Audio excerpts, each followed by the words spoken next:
नमस्कार दोस्तों, मैं मनीष कुमार आपका बहुत बहुत स्वागत करता हूं आपके अपने YouTube channel Manish study point से। दोस्तों आज है 17 अगस्त। तो 17 अगस्त की करंट अफेयर से पहला क्वेश्चन है, हाल ही में केंद्र सरकार द्वारा जारी स्वास्थ्य और कल्याण केंद्रों के संचालन की रैंकिंग में कौन सा राज्य शीर्ष पर रहा है।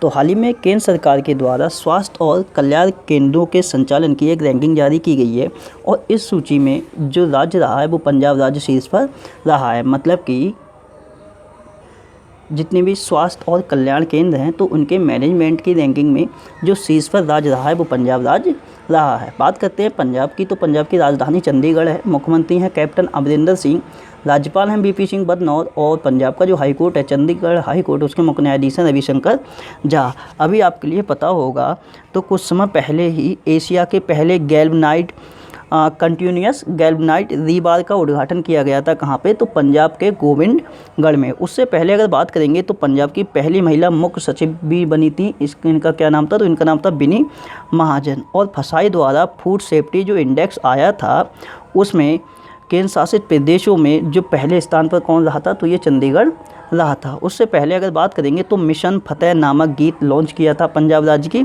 सरकार ने। उससे पहले अगर बात करें तो ऑक्सीजैनो नामक एक श्वसन यंत्र का विकास किया था। पंजाब की एक यूनिवर्सिटी है जिसका नाम है लवली प्रोफेशनल यूनिवर्सिटी, तो उसके द्वारा ये एक प्रकार का ऑक्सीजैनो नामक श्वसन यंत्र विकसित किया गया था। उससे पहले कोरोना के खिलाफ 1 माह के जागरूकता अभियान की भी शुरुआत की गई थी पंजाब गवर्नमेंट के द्वारा। और पंजाब में कुछ समय पहले सीमा सड़क संगठन ने रावी नदी पर एक पुल का निर्माण किया है और उस पुल का नाम है कसोवाल पुल। उससे पहले अगर बात करेंगे तो आईआईटी जो रोपड़ है पंजाब में पड़ती है, तो इसने किराने का सामान तथा मुद्रा को सैनिटाइज करने की तकनीकी का भी विकास किया था। और बाट बोट नाम से एक रोबोट भी विकसित किया था आईआईटी रोपड़ ने। उससे पहले अगर बात करेंगे तो जो पंजाब राज्य है इसने अपने राज्य की जो सरकारी कर्मचारी होते हैं उनकी जो रिटायरमेंट की आयु 60 वर्ष थी वो घटाकर 58 वर्ष भी कर दी है। बात करेंगे क्वेश्चन नंबर सेकंड की, तो क्वेश्चन नंबर सेकंड है, हाल ही में जारी रिपोर्ट के अनुसार दुनिया में किराए पर घर लेने के मामले में कौन सा शहर सबसे सस्ता है। तो हाल ही में प्योरली डायमंड्स द्वारा एक रिपोर्ट प्रकाशित की गई है और इस रिपोर्ट में बताया गया है कि दुनिया में किराए पर घर लेने के मामले में जो शहर है सबसे सस्ता वो कौन सा है? वो है हो ची मिन सिटी। हो ची मिन सिटी ये वियतनाम देश का एक शहर है, ये घर लेने के मामले में सबसे सस्ता शहर है। वहीं बात करेंगे कि भारत का जो दिल्ली शहर है वो इस सूची में सेकंड स्थान पर रहा है। इसका मतलब ये है कि दुनिया में किराए पर घर लेने के मामले में दूसरे स्थान पर सबसे सस्ता शहर है दिल्ली और पहले नंबर पर सबसे सस्ता कौन है? तो ये है हो ची मिन सिटी जो कि वियतनाम का एक शहर है। और इस रिपोर्ट में ये भी बताया गया है कि किराए पर घर लेने के मामले में जो सबसे महंगा शहर है वो है न्यूयॉर्क। वो शहर कौन सा है? तो वो है न्यूयॉर्क। बात करते हैं क्वेश्चन नंबर 3 की, तो तीसरा क्वेश्चन है, हाल ही में टोक्यो ओलंपिक के लिए भारतीय टीम की आधिकारिक प्रायोजक के लिए किस कंपनी को चुना गया है? तो हाल ही में इंडियन ओलंपिक एसोसिएशन ने जो टोक्यो ओलंपिक होंगे ये 2020 में होने वाले थे, लेकिन कोविड-19 महामारी के चलते इनके लिए पोस्टपोन कर दिया गया है। अब ये 2021 में किए जाएंगे। तो जो टोक्यो ओलंपिक है इसमें जो भारत की ओलंपिक टीम है वो इसमें पार्टिसिपेट करेगी और भारतीय टीम की आधिकारिक प्रायोजक के लिए ये आइनॉक्स ग्रुप के लिए चुना गया है। ये कंपनी भारत की टीम का प्रचार भी करेगी। बात करते हैं क्वेश्चन नंबर 4 की, तो चौथा क्वेश्चन है, हाल ही में किस ई कॉमर्स कंपनी ने भारत में अपनी ऑनलाइन फार्मेसी शुरू की है? तो भारत में अपनी ऑनलाइन फार्मेसी जो शुरू की है वो अमेजन कंपनी ने शुरू की है। तो ये फार्मेसी स्वास्थ्य उपकरणों तथा पारंपरिक भारतीय दवाओं को भी बेचेगी। तो अमेजन कंपनी, इसके संस्थापक हैं जेफ बेजोस जो कि दुनिया के सबसे ज़्यादा अमीर व्यक्तियों की सूची में टॉप पर बने हुए हैं। और अमेजन कंपनी द्वारा भारत में जो ऑनलाइन फार्मेसी शुरू की जाएगी वो पहली फार्मेसी बेंगलुरु शहर में शुरू की जाएगी, मतलब कि बेंगलुरु शहर में स्थापित की जाएगी। और अभी आपके लिए अमेजन ध्यान होगा कि इतना आसान है नामक विक्रेता अभियान भी शुरू किया था अमेजन कंपनी ने ही। बात करते हैं क्वेश्चन नंबर 5 की, तो पाँचवा क्वेश्चन है, हाल ही में किस स्मार्टफोन कंपनी ने ऑनलाइन शिक्षा को बढ़ावा देने के लिए भारत के बच्चों को 2500 से अधिक स्मार्टफोन देने की घोषणा की है? तो ऑनलाइन शिक्षा को बढ़ावा देने के उद्देश्य से भारतीय बच्चों को 2500 स्मार्टफोनों से अधिक देने की ये घोषणा की है शाओमी कंपनी है। शाओमी कंपनी ये चाइनीज़ स्मार्टफोन कंपनी है शाओमी, और इसके द्वारा ये घोषणा की गई है कि ये ऑनलाइन शिक्षा को बढ़ावा देने के लिए 2500 स्मार्टफोन भारतीय बच्चों में वितरित करेगी। इनकी संख्या 2500 से अधिक है, 2500 से अधिक स्मार्टफोन ये वितरित करेगी भारतीय बच्चों के लिए। तो MI इंडिया ऑनलाइन एजुकेशन को समर्थन करने के लिए 2 करोड़ के 2500 से ज़्यादा स्मार्टफोन वितरित करने की घोषणा की है चीनी स्मार्टफोन कंपनी शाओमी कंपनी ने। बात करते हैं क्वेश्चन नंबर 6 की। तो 6 क्वेश्चन है, हाल ही में शिक्षा मंत्रालय इसका जो पहले नाम था वो मानव संसाधन विकास मंत्रालय था। उसके बाद अभी 34 साल के बाद जो नई शिक्षा नीति आई थी उसमें मानव संसाधन विकास मंत्रालय का नाम हो गया है शिक्षा मंत्रालय। तो हाल ही में शिक्षा मंत्रालय द्वारा केंद्रीय विश्वविद्यालय की रैंकिंग में कौन सा विश्वविद्यालय शीर्ष पर रहा है? तो हाल ही में शिक्षा मंत्रालय के द्वारा जो सेंट्रल यूनिवर्सिटी होती हैं तो टॉप सेंट्रल यूनिवर्सिटी की रैंकिंग जारी की गई है, और इस रैंकिंग में जो शीर्ष केंद्रीय विश्वविद्यालय रहा है या फिर यूनिवर्सिटी जो रही है वो रही है नई दिल्ली की जामिया मिलिया इस्लामिया विश्वविद्यालय। और इस विश्वविद्यालय ने मतलब कि जामिया मिलिया इस्लामिया विश्वविद्यालय ने 90% मानक हासिल किए हैं। वहीं बात करेंगे तो सेकंड नंबर पर अरुणाचल प्रदेश की रही है राजीव गांधी विश्वविद्यालय या फिर यूनिवर्सिटी, और तीसरे जो नंबर पर रही है वो रही है दिल्ली की जवाहरलाल नेहरू यूनिवर्सिटी। तो पहले नंबर पर है जामिया मिलिया इस्लामिया विश्वविद्यालय या फिर यूनिवर्सिटी को हिंदी में विश्वविद्यालय बोलती है, जो कि नई दिल्ली में स्थित है। और बात करेंगे इसके चांसलर की, तो चांसलर है यहाँ की नजमा हेपतुल्ला, जो कि मणिपुर राज्य की राज्यपाल भी हैं। बात करते हैं क्वेश्चन नंबर 7 की। तो 7वां क्वेश्चन है, हाल ही में किसने प्रोजेक्ट डॉल्फिन को शुरू करने की घोषणा की है? तो हाल ही में प्रोजेक्ट डॉल्फिन को शुरू करने की घोषणा की है भारत के प्रधानमंत्री नरेंद्र मोदी जी ने। तो अभी प्रधानमंत्री नरेंद्र मोदी जी ने देश की नदियों तथा महासागरों में पाई जाने वाली जो डॉल्फिन मछली होती है तो उन मछलियों के संरक्षण तथा सुरक्षा के लिए प्रोजेक्ट डॉल्फिन को शुरू करने की घोषणा की है। तो इस प्रोजेक्ट के माध्यम से होगा क्या, तो इसमें आधुनिक तकनीकी का प्रयोग करके डॉल्फिन तथा उन मछलियों का जो निवास स्थान होता है उसको संरक्षित किया जाएगा। और इसके साथ साथ नरेंद्र मोदी जी ने एशियाई शेरों के संरक्षण के लिए प्रोजेक्ट टाइगर को भी लॉन्च किया है। ये एशियाई शहरों के संरक्षण के लिए है, और ये डॉल्फिन जो मछली होती है उसके संरक्षण के लिए है। अगर बात करें कि भारत का पहला डॉल्फिन केंद्र कहाँ स्थापित किया जाएगा, तो ये बिहार में स्थापित किया जाएगा। बात करते हैं क्वेश्चन नंबर 8 की। तो 8वां क्वेश्चन है, हाल ही में नीति आयोग ने किसके द्वारा मिलकर ATL मतलब कि Atal artificial intelligence step up module launch किया है? तो हाल ही में नीति आयोग ने नेस्कॉम के साथ मिलकर Atal artificial intelligence step up module launch किया है। तो इसके तहत देश भर में जितने भी स्कूल तथा कॉलेज हैं उसमें आर्टिफिशियल इंटेलिजेंस तथा नवाचार मतलब कि इनोवेशन को बढ़ावा दिया जाएगा। इससे पहले आपके लिए पता होगा ऐसा ही एक मॉड्यूल फरवरी 2020 में लॉन्च किया था किसने, तो इसने नीति आयोग ने ही लॉन्च किया है। तो उसका ये दूसरा चरण है जो कि नीति आयोग ने नेस्कॉम के साथ मिलकर लॉन्च किया है। बात करते हैं नीति आयोग की। तो नीति में नीति वर्ड जो होता है इसकी फुल फॉर्म होती है national institution for transforming India. इसकी स्थापना हुई थी 1 जनवरी 2015 में, मुख्यालय नई दिल्ली में। नीति आयोग का अध्यक्ष प्राइम मिनिस्टर नरेंद्र मोदी जी। नीति आयोग के अध्यक्ष हमेशा प्राइम मिनिस्टर ही होते हैं। उपाध्यक्ष हैं राजीव कुमार, और नीति आयोग के CEO हैं, इनका नाम है अमिताभ कांत। वहीं बात करेंगे नेस्कॉम की। तो नेस्कॉम की फुल फॉर्म होती है the national association of software and service companies. स्थापना 1988 में हुई थी, मुख्यालय नई दिल्ली में है। और नेस्कॉम के जो चेयरपर्सन है इनका नाम है UV प्रवीण राव। इनकी जो नियुक्ति है UV प्रवीण राव की, इनकी नियुक्ति 2020 में ही की गई है। बात करते हैं क्वेश्चन नंबर 9 की। तो 9 क्वेश्चन है, हाल ही में रक्षा मंत्री राजनाथ सिंह ने किस नाम से one stop shop portal launch किया है? तो हाल ही में रक्षा मंत्री राजनाथ सिंह के द्वारा वन स्टॉप शॉप पोर्टल ये लॉन्च किया गया है सृजन नाम से, SRIJAN। तो सृजन नाम से रक्षा मंत्री राजनाथ सिंह ने one stop shop portal launch किया है। और ये पोर्टल क्यों लॉन्च किया गया है, तो आपके लिए ज्ञात होगा कि कुछ समय पहले ही रक्षा मंत्री राजनाथ सिंह ने रक्षा क्षेत्र के 101 जो रक्षा उपकरण थे उनके आयात पर प्रतिबंध लगा दिया था। इसका मतलब यही था कि रक्षा क्षेत्र में भारत को आत्मनिर्भर बनाने के लिए उद्यमी द्वारा निवेश किया जाएगा इस पोर्टल के माध्यम से। तो इसीलिए ये लॉन्च किया गया है कि रक्षा क्षेत्र में भी भारत के लिए आत्मनिर्भर बनाया जा सके, तो उसमें जो भी उद्यमी हैं वो अपना निवेश कर सकेंगे। बात करते हैं क्वेश्चन नंबर 10 की। तो 10वां क्वेश्चन है, हाल ही में भारतीय क्रिकेट टीम के किस पूर्व कप्तान ने संन्यास की घोषणा की है? तो हाल ही में जो भारतीय क्रिकेट टीम के सबसे दिग्गज कप्तान हैं, इनका नाम है महेंद्र सिंह धोनी। तो इनके द्वारा भी हाल ही में संन्यास की घोषणा की गई है। और इनके साथ साथ सुरेश रैना जो कि भारतीय क्रिकेटर हैं, इन्होंने भी संन्यास लेने की घोषणा की है। तो महेंद्र सिंह धोनी ये दुनिया के सबसे दिग्गज कप्तानों में से एक कप्तान माने जाते हैं महेंद्र सिंह धोनी।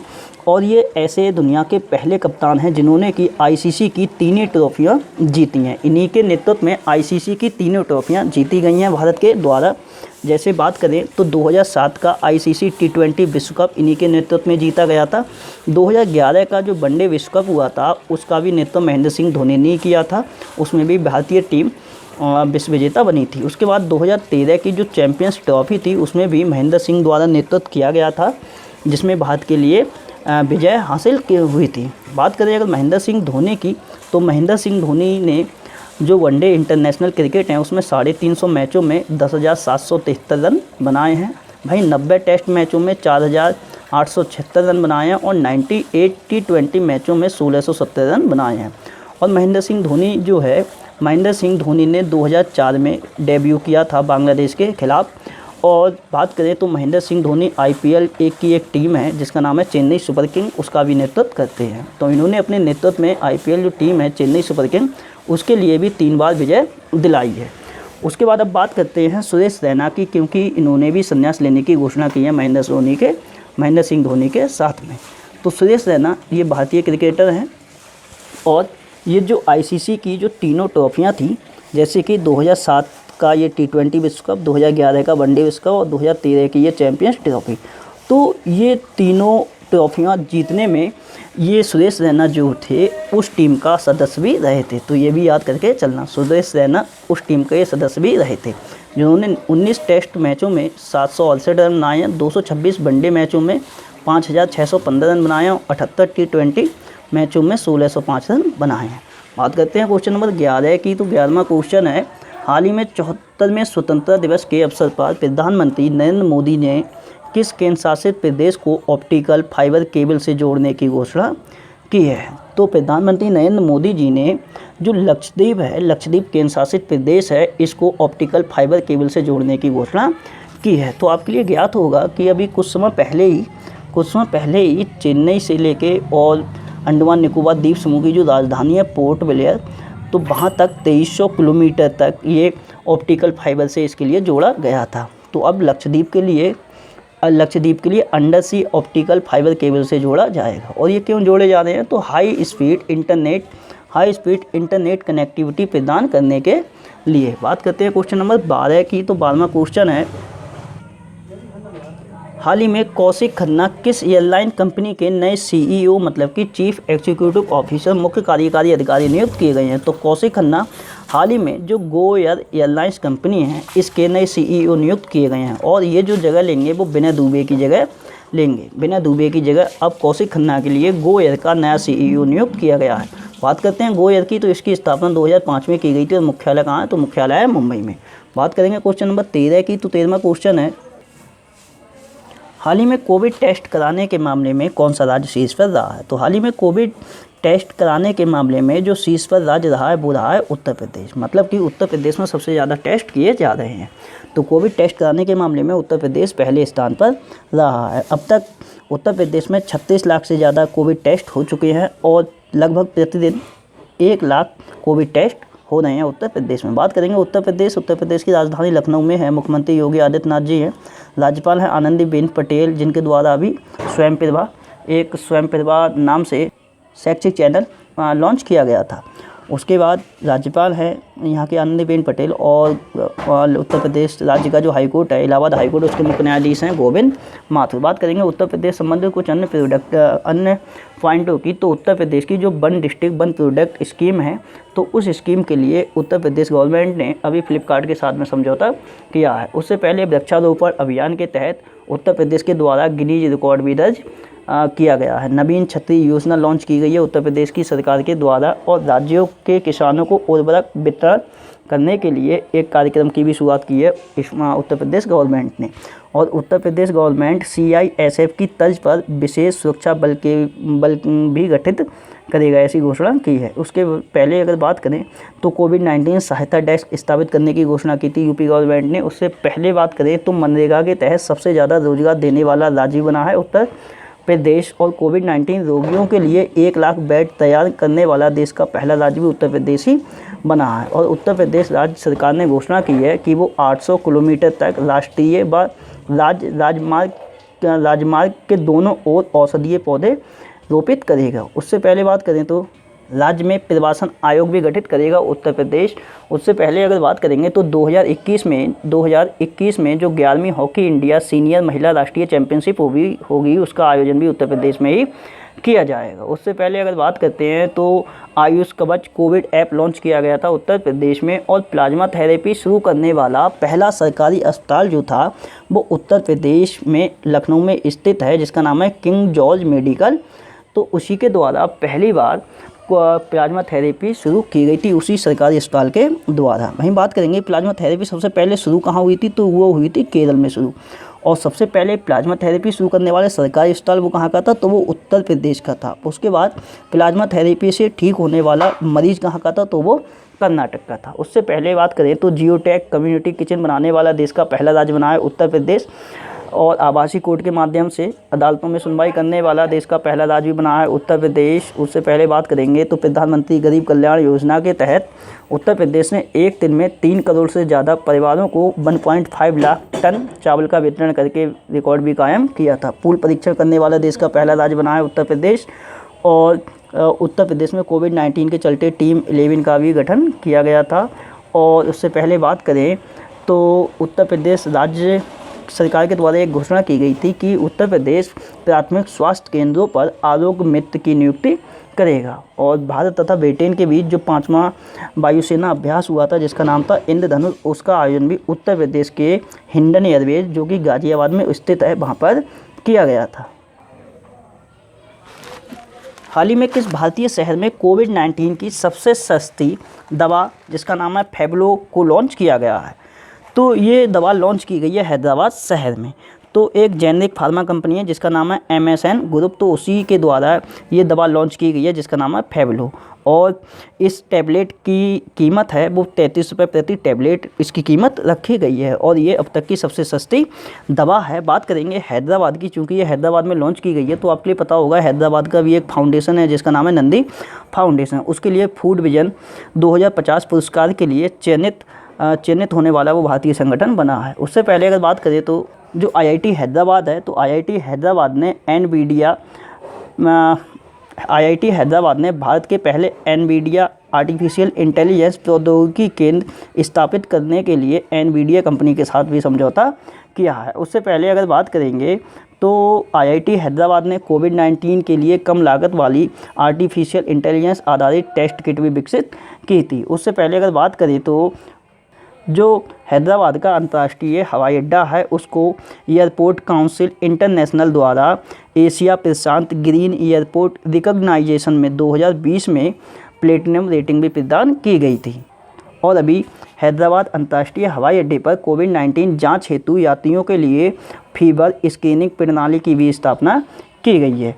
उससे पहले अभी कुछ समय पहले बंजर भूमि के पुनर्वास तथा जैव विविधता को बढ़ावा देने के लिए हैदराबाद का एक NGO था जिसका नाम था डेक्कन डेवलपमेंट सोसाइटी।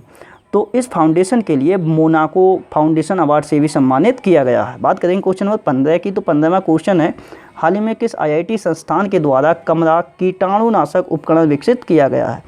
तो ये कीटाणुनाशक एक उपकरण है, उसको लिए विकसित किया है IIT रोपड़ के स्टूडेंट के द्वारा। अब बात करेंगे IIT रोपड़ से, तो IIT रोपड़ ने कुछ समय पहले बार्ड बोर्ड नाम से एक बार्टबोर्ड नाम से एक रोबोट का भी विकास किया था।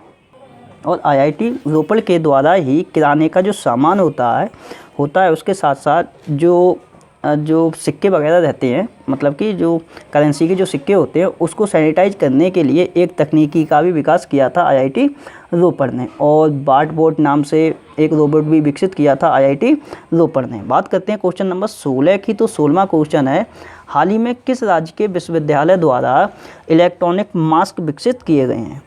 तो पश्चिम बंगाल का एक विश्वविद्यालय है जिसका नाम है जादवपुर विश्वविद्यालय या फिर जादवपुर यूनिवर्सिटी। तो यहाँ के छात्रों के द्वारा इलेक्ट्रॉनिक मास्क विकसित किए गए हैं। इलेक्ट्रॉनिक मास्क का मतलब ये है कि इसमें मैग्नेटिक फील्ड जनरेट होता है और जो भी वायरस इस मैग्नेटिक फील्ड के संपर्क में आता है वो वायरस ख़त्म हो जाता है।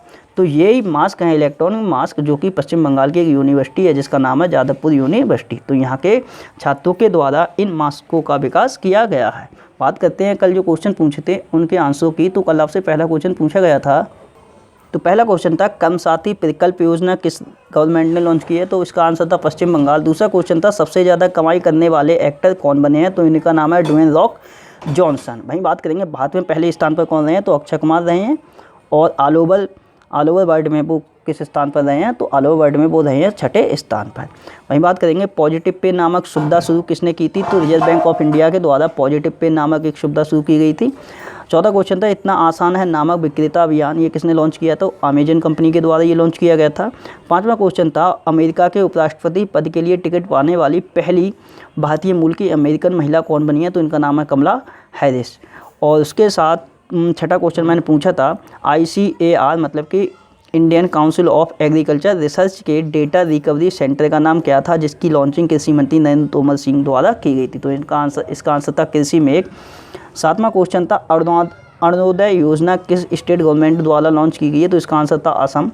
आठवां क्वेश्चन था most valuable player of the year के लिए किसे नामित किया गया है, मतलब कि किसे सम्मानित किया गया है? तो इसका आंसर था क्रिस्टियानो रोनाल्डो, जो कि पुर्तगाल से बिलोंग करते हैं और ये एक फुटबॉलर हैं।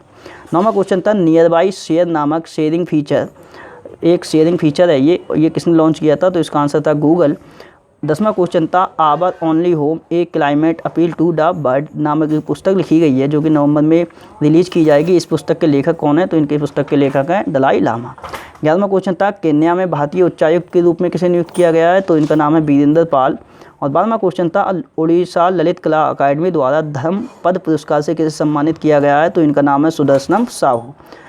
अब बात करेंगे आज के आपके क्वेश्चनों की। तो आज आपसे पहला क्वेश्चन है अमृत योजना रैंकिंग अभी जारी की गई है आवास व शहरी विकास मंत्रालय के द्वारा। इस रैंकिंग में शीर्ष स्थान पर कौन सा राज्य रहा है? दूसरा क्वेश्चन बताना है किस बैंक द्वारा सौर्य KGC कार्ड लॉन्च किए गए हैं? तीसरा क्वेश्चन बताना है अभी लौरा मार्स ने संन्यास लेने की घोषणा की है, आपके लिए बताना है ये किस देश की है और ये किससे संबंधित है?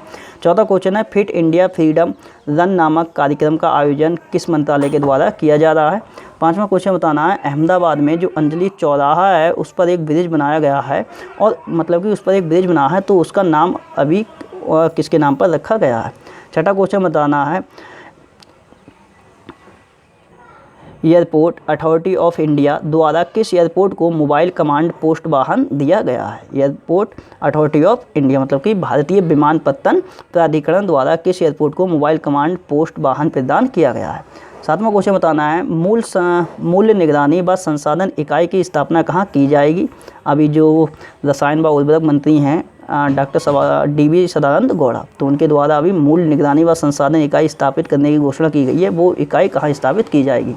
आठवां क्वेश्चन बताना है ICGS सार्थक का विकास किस शिपयार्ड द्वारा किया गया है? और नौवां क्वेश्चन बताना है अभी SS मुंद्रा मतलब कि सुभाष शिवराड़ मुंद्रा की नियुक्ति की गई है, आपके लिए बताना है ये किस कंपनी में या फिर किस संस्था में ये कौन नियुक्त हुए हैं? तो दोस्तों ये थी आज से संबंधित सारी करंट अफेयर घटनाएं जो कि मैंने आपसे डिस्कस कर दी। मेरे द्वारा बनाई हुई करंट अफेयर अगर आपके लिए पसंद आती है तो मेरे चैनल मुनीष स्टडी पॉइंट के लिए लाइक करें, शेयर करें, सब्सक्राइब करें।